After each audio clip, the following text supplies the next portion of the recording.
Eh bien bonjour à toutes et à tous, voilà mon vieux Panasonic Z7 qui a maintenant une quinzaine d'années. Voici mon fiston qui veut bien se prêter à cet exercice puisqu'il me fallait quelqu'un devant la caméra. Je commence par faire une balance des blancs avec cette feuille sur son épaule là. Alors c'est une feuille blanche que tout simplement il a tenue de façon à ce que je puisse faire ma balance des blancs. Alors avec une mire c'est mieux et d'autres appareils c'est pas plus mal. Alors le tout c'est de faire ça avec comment dirais-je, un appareil photo et de l'éclairage. Donc ici j'ai disposé différentes lampes de façon à éclairer derrière lui pour pas avoir trop d'ombre. Et j'ai disposé des lampes de bureau comme vous pouvez voir de part et d'autre, ainsi que la lampe qui était au plafond. Alors je bascule maintenant mon appareil photo en mode portrait. Et je vais pouvoir prendre une série de photos, alors n'hésitez pas à en prendre plusieurs. Donc ici je me suis mis en mode manuel de façon à conserver les, euh, les vitesses d'obturation d'un portrait à l'autre. Alors j'aurais voulu aller un peu plus vite, hein, j'ai eu l'ouverture maximum par rapport à ce que je pouvais. Après, il fallait que je monte dans les hasards, et monter dans les hasards, ça veut dire avoir une détérioration d'image. Donc ici je fais la mise au point en mode manuel, comme vous pouvez voir, hein. Donc la mise au point se fait avec une petite molette sur cet appareil. C'est pas évident, hein, c'est vraiment... Alors comme je suis un peu myope, bah, ça donne ça.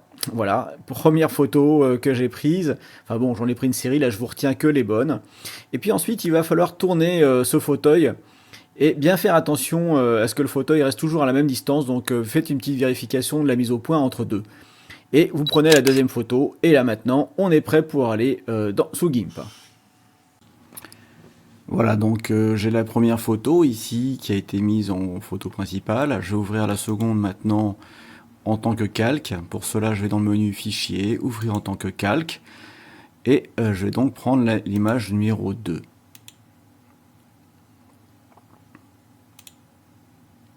Voilà. À partir de ce moment-là, en fait, ce qui serait intéressant, c'est d'avoir exactement la même teinte de peau et donc exactement la même taille pour pouvoir faire la suite. Alors pour cela, j'ai utilisé Gimic, hein, qui fait un filtre qui est très bien. Alors il faut chercher Seamless. Voilà. Voilà, Blend Seamless. Je laisse voilà, donc les outils comme ça, enfin le réglage par défaut. Et j'applique. Voilà. Et là, je dois avoir la même teinte de peau au-dessus et en dessous. Ça, c'est pour le premier réglage. Le deuxième réglage, alors je vais faire ici, je vais créer un groupe de calques, et celui-là, je vais l'appeler 1. Et je vais y placer mes deux photos pour vous montrer les deux méthodes qui existent. Alors la première, puis la deuxième, que je vais appeler tout simplement 2. Voilà. Je vais passer la deuxième méthode en dessous, histoire de ne pas brouiller les pistes. Et je vais commencer tout de suite par la première. Alors la première, en fait, on va tout simplement prendre une règle ici, et on va la mettre, enfin un guide, on va la mettre au niveau de l'œil. Une autre au niveau du menton. Et une troisième verticale qui, elle, va être au niveau voilà, de l'arête du nez. C'est-à-dire ce que je cherche à faire ici, c'est, vous voyez cette arête ici au niveau du nez, voilà, c'est préserver cette arête. Donc je vais me mettre juste vraiment au bord.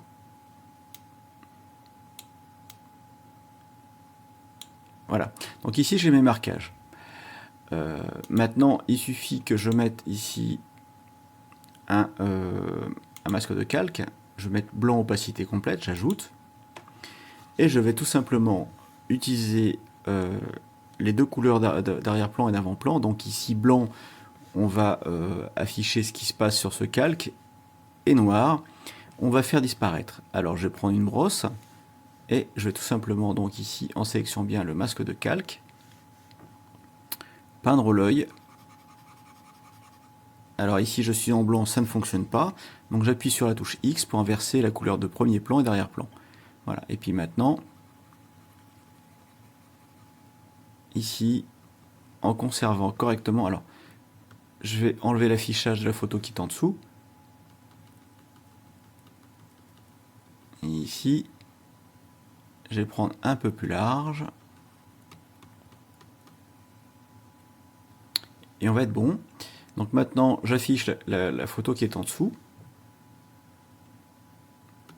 Et je vais déplacer cette photo. Donc je vais ici pointer calque actif pour l'outil de déplacement. Je vais me mettre sur le calque du dessous donc. Et je vais déplacer de façon à obtenir mon œil. Voilà. Et donc je vais chercher ici la courbe du sourcil, juste là, histoire de reprendre au bon endroit. Alors je vais agrandir un petit peu parce que je pense que le deuxième portrait est un peu plus petit. Donc je vais l'agrandir.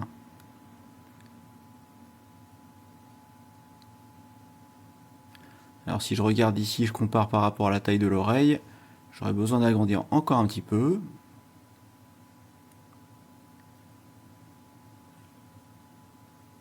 Voilà, on est bon là. Ok, donc je me déplace ici pour le mettre au bon endroit. Je fais une mise à l'échelle. De toute façon, s'il n'est pas au bon endroit, c'est pas grave. On va redéplacer ici avec l'outil de déplacement. Je zoome sur la zone en appuyant sur la touche contrôle et molette avant de ma souris. Et ici, vous voyez que j'ai mon sourcil qui a une continuité. Voilà, c'est nickel.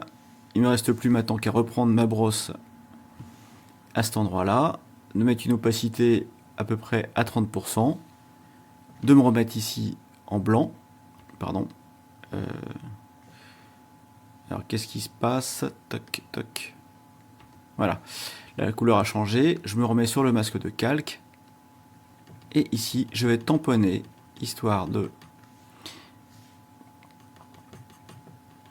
prendre le maximum de peau à l'arrière. Alors ici, au niveau de la brosse, j'ai pris un Hardness 0,25, hein, donc une brosse assez diffuse, de façon à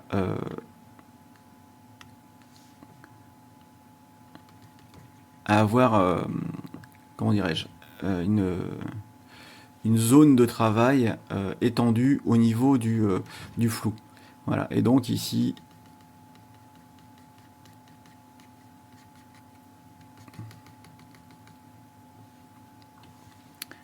je vais travailler le contour de l'œil.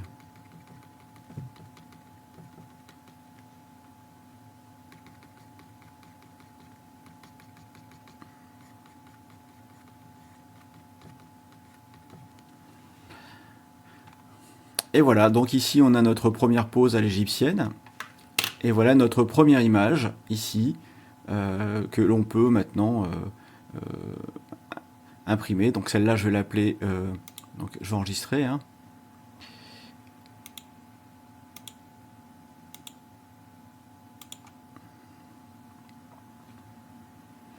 Et celle-là, je vais pouvoir l'exporter. Alors après, on peut aller un peu plus loin dans les détails. À savoir que ici, vous voyez, il y a encore une petite différence de luminosité en bas. Alors pour ça, on peut aller dans couleur, exposition, et jouer un petit peu avec l'exposition. Donc, on peut augmenter les niveaux noirs. Voilà. Baisser légèrement l'exposition ici. Et si je baisse trop, j'ai ici un marquage trop prononcé. Voilà, là je suis pas mal. Au niveau teinte, je valide. Voilà, et donc j'ai réglé mon problème de peau avec Shameless et puis le problème d'exposition comme ça. Voilà, donc là ici il ne reste plus qu'à exporter, j'enregistre et j'exporte en première image. Donc pour cela je vais aller dans Fichier, Exporter, et celle-là je vais l'appeler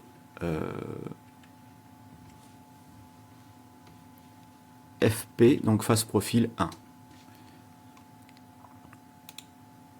Et je vais le mettre ici à part.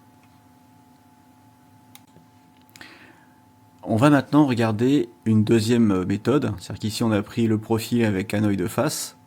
On peut faire l'inverse, c'est-à-dire prendre le profil, et c'est ce que je vous invite à faire maintenant ici dans un deuxième temps. Donc je vais passer cette image vers le bas et afficher ici.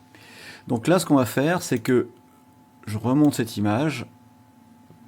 C'est à partir de là, on va tout simplement de nouveau faire une face profil un peu, alors celle-là beaucoup plus artistique et beaucoup plus bizarre. Alors je vais prendre dans un premier temps ici mon outil de déplacement de repère. Je vais mettre ici pointer les calques au guide. Hein, et alors quand je dis ici, en fait c'est dans les options d'outils. Hein, pointer un calque au guide. Et je vais me mettre pile sur l'arête du nez, ici. Ce que je vise, c'est l'arête du nez. Ici, je vais me reprendre le haut de la paupière. Voilà. Et en bas, le menton. Jusqu'à là, rien de neuf.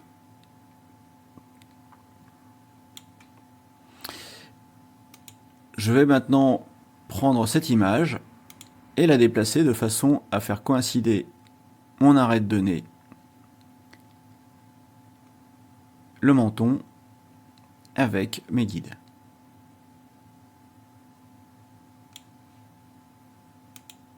Je vérifie.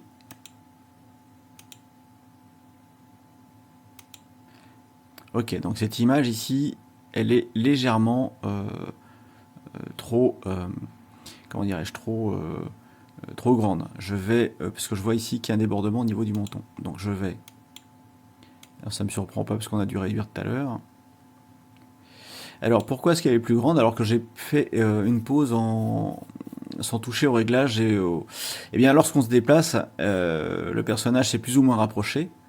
Alors ça peut être intéressant lorsqu'on a une mire avec un quadrillage de vérifier sur le quadrillage au niveau de la tête, mais bon, ça fait de la complication supplémentaire et moi je pense que finalement on arrive à s'en tirer un petit peu en jouant sur la taille après au montage. Voilà, donc j'ai mon personnage. Ici, je vais lui ajouter un masque de calque, blanc opacité complète. Et puis comme tout à l'heure, je vais reprendre ici une brosse. Je vais me mettre en noir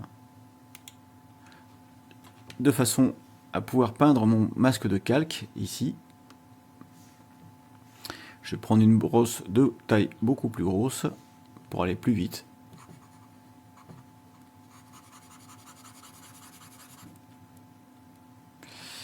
Et je vais peindre ici tout ça. Alors, il y a ici une partie qui va devenir en fond là. Je vais juste la reprendre.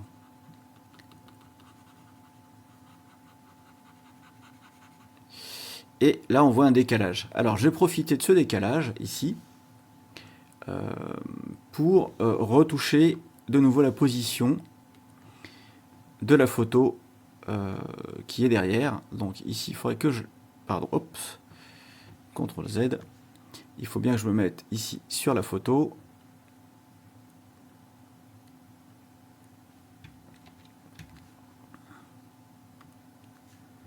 Alors, déplacer un calque actif, voilà, c'est ça que j'avais pas fait, c'est pour ça que j'avais une cafouille.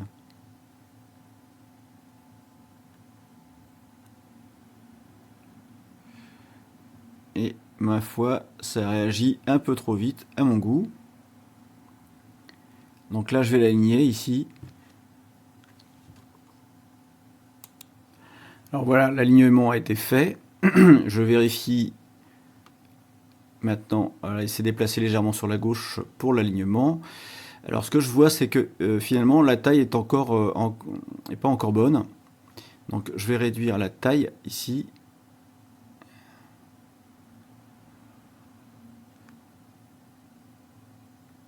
Déplacer légèrement.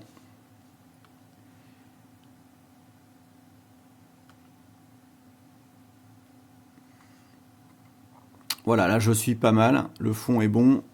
Je peux maintenant aller retourner sur le calque du haut, sur le masque de calque ici, et peindre qui en noir, qui en blanc.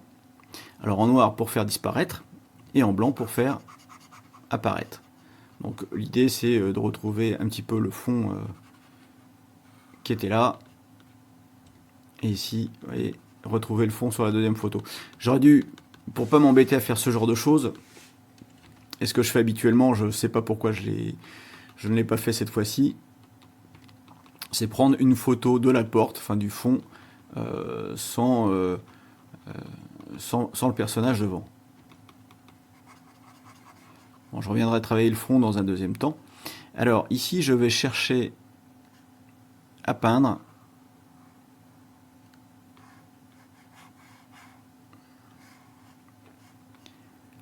jusqu'à tomber sur le front. Voilà, hop, on y est. Donc là, j'ai le front.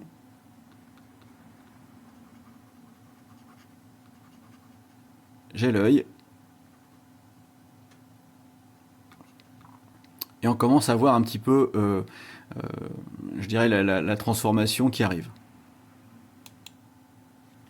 Alors, je vais continuer d'effacer ici la moitié du visage.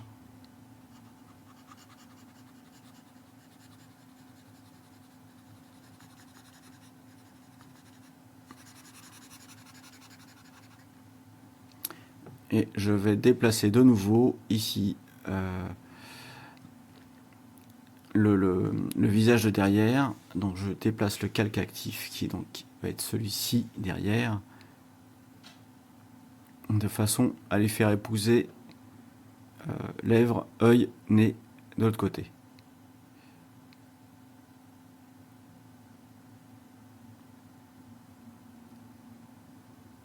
L'arête du nez.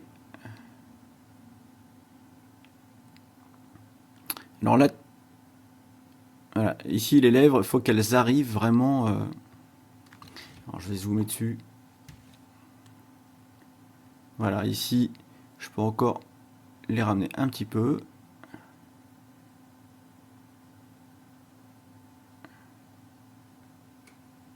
Voilà, il faut que je fasse disparaître ce trou de nez là pour vraiment avoir le nez de profil. Et je crois que je suis bon. Alors, je vais venir ici avec mon pinceau. Je vais en réduire la taille. Bon, pas trop non plus.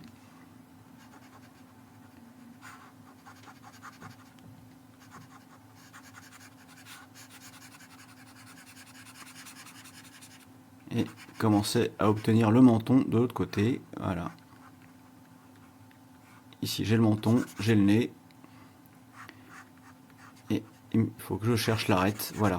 En fait, c'est retrouver un petit peu les contours du visage de profil.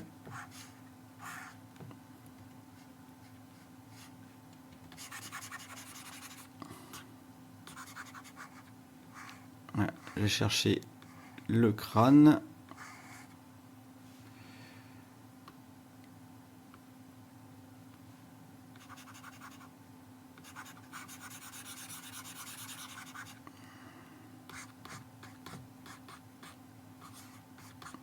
Donc là, il y a un petit peu de cheveux. Je vais essayer de les conserver comme ceci. Quoique non.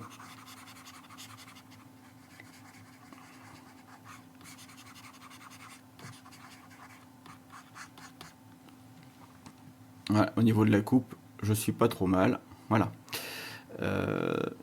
Il reste plus qu'à effacer. Donc via toujours comment s'appelle la transparence de calque. Hein. On va effacer le reste.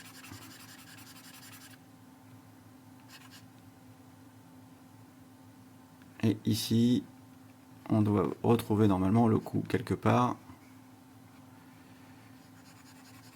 qui est par là. Voilà. Donc ici l'image, pour moi elle est terminée, maintenant je vais la recadrer. Comme ceci. Histoire de la centrer, vous voyez. Un petit peu.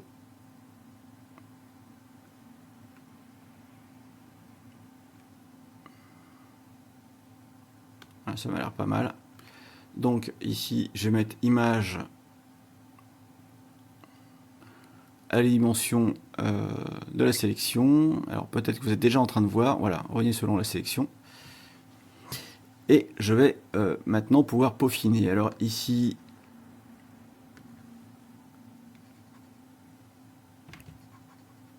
on repeint un petit peu pour retrouver du fond.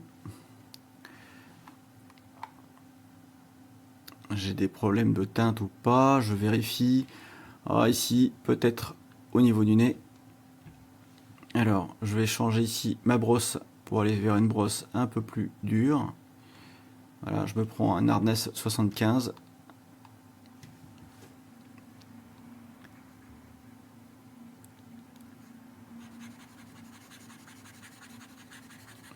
Voilà, ici.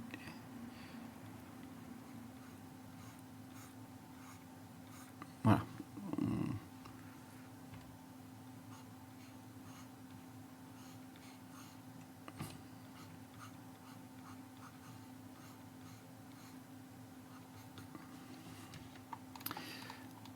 Et on a donc la deuxième image ici, voilà, qui est prête. Donc à partir de ce moment, je peux enregistrer sous. Et celle-là, je vais l'appeler 2, tout simplement.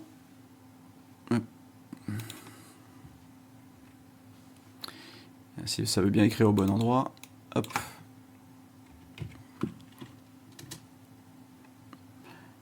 Fichier, j'exporte sur FP2. Et on a nos deux images maintenant qui sont prêtes à être exploitées.